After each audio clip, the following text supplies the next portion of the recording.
Assalamualaikum warahmatullahi wabarakatuh. Halo anak-anak putih biru, bagaimana kabar kalian? Masih di channel Ajeng Ida. Sebelum belajar, minta diklik dulu like dan subscribe-nya ya, supaya kalian tidak ketinggalan sama video-video pembelajaran saya yang terbaru.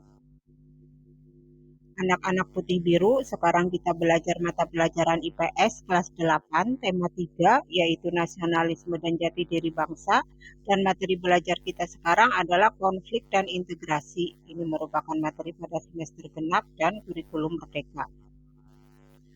Anak-anak putih biru, ini alur pembelajarannya nanti yang akan kita pelajari. Yang pertama, mengapa dapat terjadi konflik sosial? Dua, bagaimana dampak dan penanganan konflik sosial? Dan yang ketiga, bagaimana cara mewujudkan integrasi sosial? Anak-anak putih biru, ayo kita belajar bersama-sama. Yang pertama, mengapa dapat terjadi konflik sosial?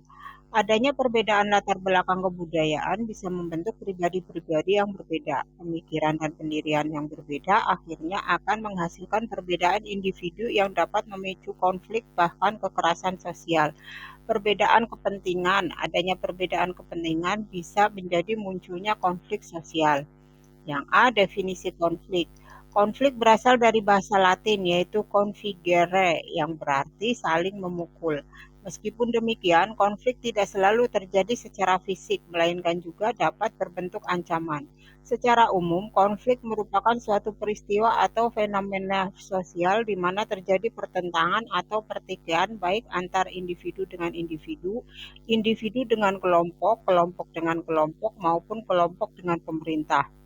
Kemudian yang B, faktor-faktor penyebab konflik. Berikut ini penyebab konflik yang biasanya terjadi dalam kehidupan manusia. Yang A, atau yang pertama, perbedaan individu. Perbedaan pendirian dan perasaan akan sesuatu hal atau lingkungan yang nyata dapat menjadi faktor penyebab konflik sosial.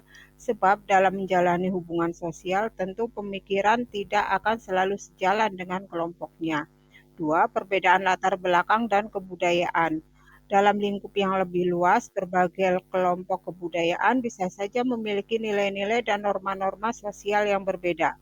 Perbedaan inilah yang dapat mendatangkan konflik sosial karena kriteria tentang sopan, tidak sopan, pantas, tidak pantas, bahkan berguna atau tidak bergunanya sesuatu, baik itu benda fisik maupun non-fisik, menurut orang masing-masing bisa berbeda-beda. Yang ketiga, perbedaan kepentingan. Kamu tentu sering menemukan berbagai kasus pembangunan di sekitar tempat tinggalmu yang berakhir memicu konflik karena perbedaan sikap antara pemerintah dan warga. Bentrokan kepentingan dapat terjadi di bidang ekonomi, politik, dan sebagainya. Hal ini karena setiap individu memiliki kebutuhan dan kepentingan yang berbeda dalam melihat atau mengerjakan sesuatu. Dan faktor penyebab konflik yang keempat, perubahan-perubahan nilai yang cepat. Perubahan adalah sesuatu yang lazim dan wajar terjadi, tetapi jika berlangsung cepat atau bahkan mendadak, perubahan itu akan menyebabkan konflik sosial. Suatu konflik mempunyai kecenderungan atau kemungkinan untuk mengadakan penyesuaian kembali norma-norma dan hubungan-hubungan sosial dalam kelompok bersangkutan dengan kebutuhan individu maupun bagian-bagian kelompok tersebut. Anak-anak putih biru, yang kedua, kita belajar bagaimana dampak dan penanganan konflik sosial. Pada dasarnya, konflik melekat pada kehidupan manusia. Hal ini memang sangat sulit, bahkan hampir tidak bisa dihindari. Yang A, dampak konflik sosial. Berikut berbagai dampak konflik sosial yang terjadi di masyarakat, diantaranya, satu, meningkatkan solidaritas antar anggota. Ketika ada suatu kelompok menghadapi ancaman atau konflik eksternal, seringkali mereka merasa lebih bersatu dan solid untuk melawan musuh bersama. Dua, lahir pribadi-pribadi yang kuat dan tangguh. Konflik sosial dapat menghasilkan individu-individu yang kuat dan tangguh. Individu atau kelompok yang berada di tengah-tengah konflik seringkali harus menghadapi tekanan dan tantangan yang besar, yang pada gilirannya dapat membentuk karakter mereka. Tiga, adanya penyesuaian norma sosial di masyarakat. Konflik sosial dapat mendorong masyarakat untuk mengevaluasi dan mengubah norma-norma sosial yang sudah ada. Ketika konflik mengungkapkan ketidakadilan atau ketidaksetaraan, masyarakat dapat merespon dengan mengadopsi norma-norma baru yang lebih inklusif dan adil. Yang keempat, termotivasi untuk mempertahankan nilai yang dianggap penting. Konflik sosial juga dapat memotivasi individu atau kelompok untuk mempertahankan nilai-nilai yang dianggap penting. Ketika nilai-nilai tersebut terancam, mereka akan menjadi lebih berkomitmen untuk melindunginya, bahkan jika itu berarti harus melibatkan diri dalam konflik. Yang kelima, munculnya kompromi baru. Dalam beberapa kasus, konflik sosial dapat menghasilkan kompromi yang lebih baik jika pihak yang berkonflik memiliki kekuatan seimbang. Hal ini dapat mengarah pada solusi yang lebih adil dan berkelanjutan dalam jangka panjang. Kemudian yang keenam, hancurnya kesatuan kelompok. Terjadinya konflik sosial juga dapat merusak kesatuan dalam sebuah kelompok. Ketika konflik tidak dikelola dengan baik, hal itu akan memicu perpecahan dan polarisasi yang berpotensi merusak hubungan antar anggota kelompok. 7. Hancurnya nilai-nilai dan norma sosial. Konflik yang berlarut-larut dapat merusak nilai-nilai dan norma sosial dalam masyarakat. Hal ini umumnya mengarah pada kekacauan moral dan penurunan etika yang merugikan masyarakat secara keseluruhan. Dan yang kedelapan, hilangnya harta benda dan korban manusia. Terjadinya konflik sosial dapat memunculkan kerusakan, bahkan sampai menimbulkan kerugian harta benda dan korban manusia. Dalam hal ini, konflik yang dimaksud antara lain konflik bersenjata, perang, atau bentrokan lainnya. Kemudian yang B, penanganan konflik. 5 cara yang bisa digunakan untuk menangani terjadinya konflik sosial di masyarakat, diantaranya yang pertama, menghindar. Dalam tatanan masyarakat, terdapat seseorang atau beberapa orang yang merasa tidak ingin ikut dalam konflik sehingga mencoba menghindar. 2. Memaksakan kehendak. Konflik sosial terjadi karena perbedaan pendapat atau prinsip. Konflik seperti ini didasari karena adanya orang atau kelompok yang merasa pendapatnya paling benar. Oleh karena itu, orang ini akan menyelesaikan konflik dengan cara apapun asalkan kemenangan ada di pihaknya. Namun, berdasarkan hak dan kewajiban asasi manusia, memaksakan kehendak merupakan bentuk pelanggaran hak asasi manusia secara ringan sehingga tidak dianjurkan. Yang ketiga, menyesuaikan keinginan orang lain. Berkebalikan dengan poin nomor 2 di atas, ada orang yang memilih untuk menyesuaikan keinginan orang lain dalam menyelesaikan konflik. Orang dengan sikap ini mengorbankan keinginan pribadinya untuk mempertahankan hubungan dengan orang lain. Ini berhubungan dengan toleransi, yaitu dengan menghargai, membiarkan, membolehkan pendirian, misalnya pendapat, pandangan, kepercayaan, kebiasaan, kelakuan, dan sebagainya yang berbeda. Dengan menerapkan sikap toleransi, diharapkan konflik akibat perbedaan dapat diatasi dengan baik. Yang keempat, tawar-menawar. Tawar-menawar merupakan penyelesaian yang merujuk kepada toleransi antar individu dan kelompok. Artinya, kedua belah pihak saling mengorbankan sebagian keinginan pribadinya untuk mempertahankan hubungan dengan orang lain. Dan yang kelima, kolaborasi. Dalam proses kolaborasi, kedua belah pihak yang mengalami konflik saling mengurangi ketegangan untuk mencari pemecahan masalah. Kolaborasi dapat merujuk kepada kerjasama, yaitu suatu usaha yang dilakukan bersama untuk mencapai tujuan bersama. Contoh interaksi adalah bentuk kerjasama seperti kerjasama antar siswa di kelas, kerjasama warga dalam membersihkan lingkungan, kerjasama menjadi lewat relawan bencana alam. Anak-anak putih biru. Yang ketiga, kita belajar bagaimana cara mewujudkan integrasi sosial. Konflik adalah fenomena sosial yang hadir di setiap aspek kehidupan masyarakat. Kehadirannya dapat terjadi kapan saja dan di mana saja. Demikian pula integrasi sosial akan hadir di masyarakat, kapan saja dan di mana saja. Oleh karena itu, antara konflik sosial dan integrasi sosial bagaikan dua belah mata uang yang selalu berdampingan. Hal ini berarti di mana ada konflik, di situ akan terjadi yang disebut reintegrasi. Yang A, definisi integrasi sosial. Integrasi berasal dari kata bahasa Inggris integration yang berarti kesempurnaan atau keseluruhan. Integrasi sosial adalah pembauran sesuatu hingga menjadi kesatuan yang utuh dan bulat. Yang B, syarat terjadinya integrasi sosial. Syarat terjadinya integrasi sosial diantaranya: 1. Anggota masyarakat saling mengisi kebutuhan-kebutuhannya. Yang kedua, ada kesepakatan atau konsensus bersama tentang norma dan nilai. Kemudian syarat ketiga, pelaksanaan nilai dan norma secara konsisten. Kemudian yang C, faktor yang mempengaruhi cepat atau lambatnya proses integrasi. Suatu integrasi sosial dapat berlangsung cepat atau lambat tergantung pada faktor-faktor berikut. Yang pertama, homogenitas kelompok. Dalam kelompok atau masyarakat yang tingkat kemajemukannya rendah, integrasi sosial akan mudah dicapai.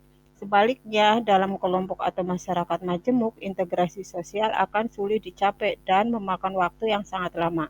Dengan demikian, dapat kita katakan bahwa semakin homogen atau suatu kelompok atau masyarakat, semakin mudah pula proses integrasi antara anggota di dalam kelompok atau masyarakat tersebut.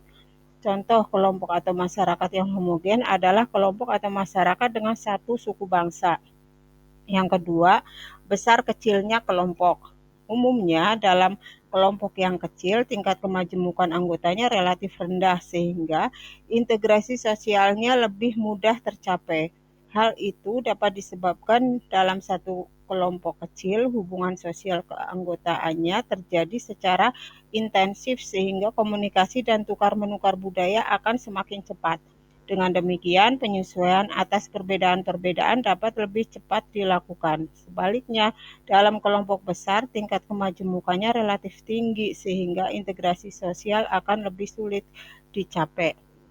Yang ketiga, mobilitas geografis. Anggota kelompok yang baru datang tentu harus menyesuaikan diri dengan identitas masyarakat yang ditujunya. Namun, semakin sering anggota masyarakat datang dan pergi, akan semakin sulit pula proses integrasi sosial terjadi. Sementara itu, dalam masyarakat yang mobilitasnya rendah seperti suku yang terisolasi, integrasi sosial dapat cepat terjadi. Kemudian yang keempat, efektivitas komunikasi. Efektivitas komunikasi yang baik dalam masyarakat juga akan mempercepat integrasi sosial. Semakin efektif komunikasi berlangsung, semakin cepat integrasi anggota-anggota masyarakat tercapai. Kemudian yang D, bentuk-bentuk integrasi sosial. Integrasi sosial yang ada dalam kehidupan bermasyarakat dapat dibedakan menjadi 3 bentuk, yaitu yang A, integrasi normatif. Integrasi normatif dapat diartikan sebagai bentuk integrasi yang terjadi akibat adanya norma-norma yang berlaku di masyarakat. Dalam hal ini, norma merupakan hal yang mampu mempersatukan masyarakat. Contohnya, semboyan Bhinneka Tunggal Ika yang dapat mempersatukan masyarakat Indonesia yang memiliki latar belakang yang berbeda-beda. 2. Integrasi fungsional. Integrasi fungsional terbentuk karena ada fungsi-fungsi tertentu dalam masyarakat. Sebuah integrasi dapat terbentuk dengan mengedepankan fungsi dari masing-masing pihak yang ada dalam sebuah masyarakat. Misalnya, Indonesia yang terdiri atas bermacam-macam suku mengintegrasikan dirinya dengan melihat fungsi dari masing-masing suku yang ada. Seperti suku Bugis yang suka melaut difungsikan sebagai penyedia hasil-hasil laut. Suku Minang yang pandai berdagang difungsikan sebagai penjual hasil-hasil laut tersebut. Dengan demikian akan tercapai sebuah integrasi dalam masyarakat. Kemudian yang ketiga, integrasi koersif. Integrasi terakhir ini terbentuk berdasarkan kekuasaan yang dimiliki penguasa. Dalam hal ini, penguasa menerapkan cara-cara koersif atau kekerasan. Contohnya adalah penerbitan undang-undang yang mengharuskan setiap individu untuk menghargai hak asasi individu yang lain. Kemudian yang E, proses integrasi sosial. Proses integrasi sosial dapat dilakukan melalui 2 cara, yaitu yang pertama asimilasi, merupakan suatu proses sosial yang ditandai dengan adanya usaha-usaha untuk mengurangi perbedaan di antara individu atau kelompok masyarakat. Dalam proses setiap individu berusaha untuk mempertinggi kesatuan tindakan, sikap, dan proses-proses mental dengan memperhatikan kepentingan dan tujuan bersama. Dua, akulturasi adalah proses sosial yang terjadi apabila kelompok sosial dengan kebudayaan tertentu dihadapkan pada kebudayaan asing yang berbeda. Proses sosial akan berlangsung hingga akhirnya unsur kebudayaan asing bisa diterima oleh masyarakat, tetapi disesuaikan lagi dengan kebudayaan mereka sendiri. Kemudian yang F, faktor pendorong integrasi sosial. Faktor pendorong integrasi sosial terdiri atas faktor dari dalam atau intern dan faktor dari luar atau ekstern. Yang pertama, faktor intern yang dimaksud sebagai pendorong integrasi sosial diantaranya A. Adanya sikap saling menghargai dan toleransi antar individu dan kelompok. Kemudian B. Adanya sikap terbuka terhadap perubahan. C. Adanya kesadaran bahwa manusia sebagai makhluk sosial akan selalu membutuhkan orang lain. Kemudian D. Terjadinya kontak dengan kebudayaan lain secara intensif. Kemudian yang kedua, faktor ekstern yang dimaksud sebagai pendorong integrasi sosial diantaranya A. Atau satu, adanya pertambahan populasi penduduk yang heterogen atau beragam.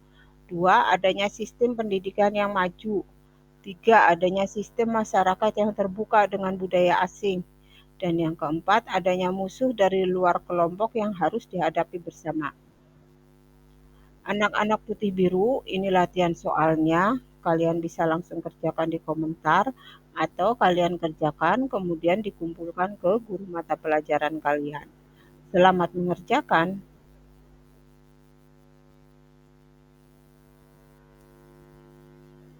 Anak-anak putih biru, terima kasih sudah belajar bersama-sama. Semoga bermanfaat. Ketemu lagi pada video pembelajaran saya yang lain. Wassalamualaikum warahmatullahi wabarakatuh.